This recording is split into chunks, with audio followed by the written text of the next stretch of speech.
Hello there. I'd like to introduce you to the brand new Ultimate Soviet Shovel Rebellion tool. This shovel is really efficient and can be used in many different ways. Here are some of the ways it can be used.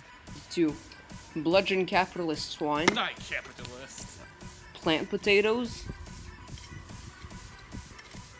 Dig up potatoes. Dig trenches to fortify your position. And disguise it as an ice cream scoop for your convenience.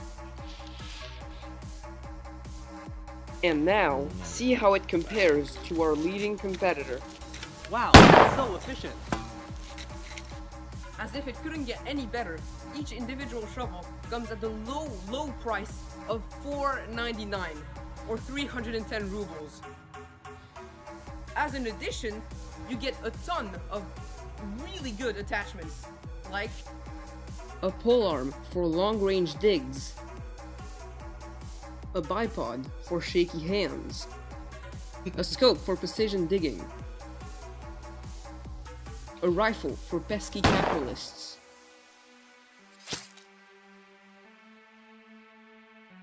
for best results, combine all 5 attachments. And now, a message from our glorious leader, Vladimir Lenin. К эксплуататорам, к богатым крестьянам. Средних крестьян становится больше после того, как отменена частная собственность.